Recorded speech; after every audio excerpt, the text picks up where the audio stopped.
As much as I don't love controversy, and I've tried to make a video like this before and ended up, someone making a video about it because you know how people are. Um, the fact of the matter is, atheists and Christians both don't know what they're talking about. When it comes to things of the world, the points atheists in particular make, atheism is considered to be the height of ignorance. Why is that? Because atheism,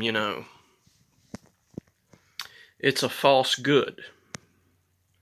It assumes that we are the body and the things of this reality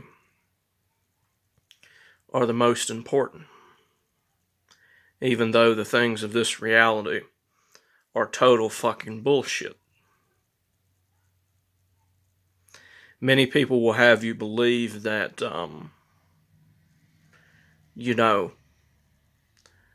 all these bad things happening in the world is some type of evidence that if there is a God, he isn't luck, or if there is a God that,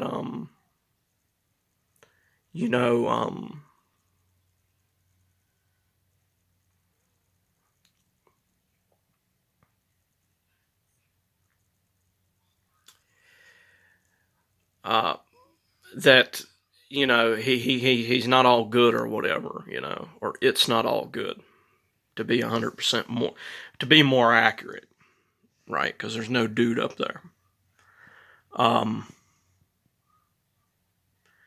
These points are able to turn a Christian away from religion. The problem is when people seek a higher power, or when people seek God, they do so in the comfort of the impulses. But the impulses that we experience on this particular realm are a result of karma. It's not a license to be cold, because we can better manipulate our karma by not being cold to other people. But the law is cold, and it doesn't work on affection. It works on whatever lesson we need to learn. So, I mean, in a more sattvic way, not in a super rajasic way like I was before.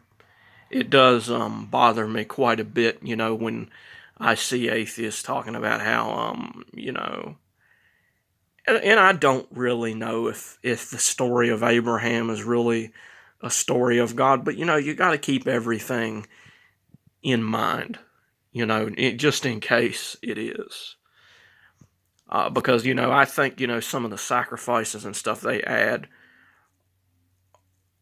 are a bit nonsensical, but we have to remind ourselves that there was a master, and there was a disciple who came up to the master, and the disciple, well, he wasn't a disciple yet. He said, "I want to be your disciple." And the master said, "You're unfit. You're not mature enough. You're an atheist." And the boy said, "Well, you know what? If I'm not going to be your disciple, I'm going to go jump off that cliff." The master said, "Go do it." He did it. And then the master said, "Bring me his arm." The whole body was reconstructed from the arm. The truth is, and you got to have a degree of enlightenment to really realize this, but atheists are kind of fucking retarded. Because they think that the goodness of God in the Bible is relative to the nonsense that we see in this life. But our life is not one page of a book. It's many pages of a book that have many contexts. And each one of those pages are a different story. And the point of these stories, just like when we read the Bible and we see bad stuff happening, in our life, and then we go to our more privileged life, at home, in modern day when nothing's happening, we're able to take away from that.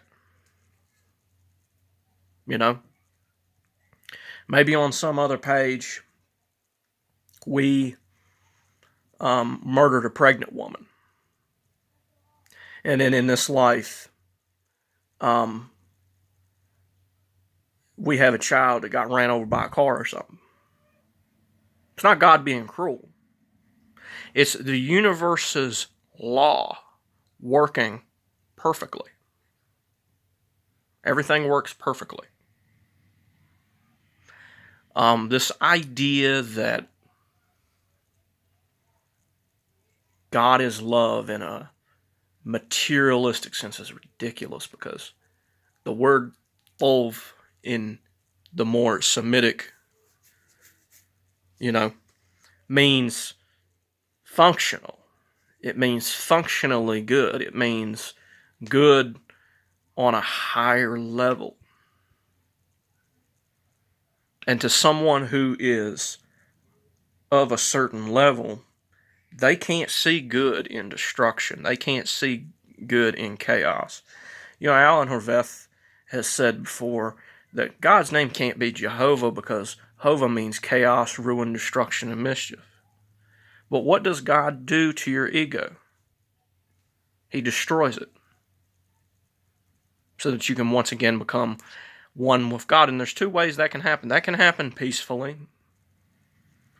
That can happen according to good karma. But your heart has to truly, you have to be at the point where the source is the most important aspect. And all the love that you show other people is not fake, but it is, it's all an aspect of the one love. When they talk about one love, obviously, you can mistake that for free love and sexual intercourse for everybody and all that business, but that's not what it means. What it means is that there is a certain oneness within everything. We're in a certain page, and yeah, it's one of the most retarded things.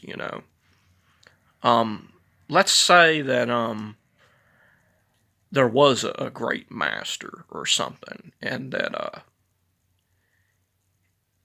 Abraham was told to sacrifice his son or whatever. I'm not saying that's a great thing, but not only do we not know what he did in a past life, but see, we got this idea we're the body. We got this idea that that every single controversial thing in every religion is evil. And this is a reminder, I think, whether it's real or not, it might be bullshit. Maybe Abraham was never told to do this. Maybe Abraham never did this. Maybe Abraham was a saint. I think that's the right thing to be as a saint, right? It's not wrong to question God. Moses questioned God. See, but the problem is when you think you are the illusion, you are the Maya. That's not to say that your body's not important. It's not to say that you don't have missions to do on this planet, but it's all part of the story. It's all part of a cosmic unfolding. So, Christians will often fall to atheism because they never came to religion from a place of true desire for liberation in the first place. They come for a purpose of comfort.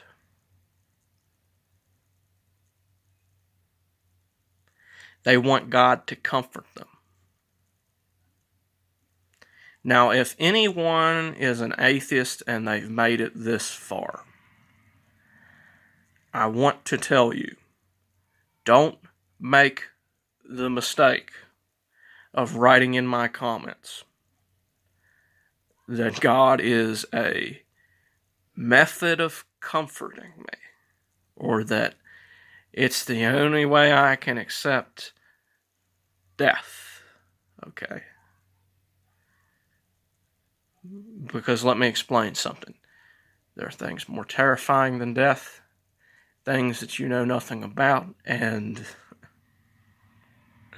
I laugh in the face of such foolishness.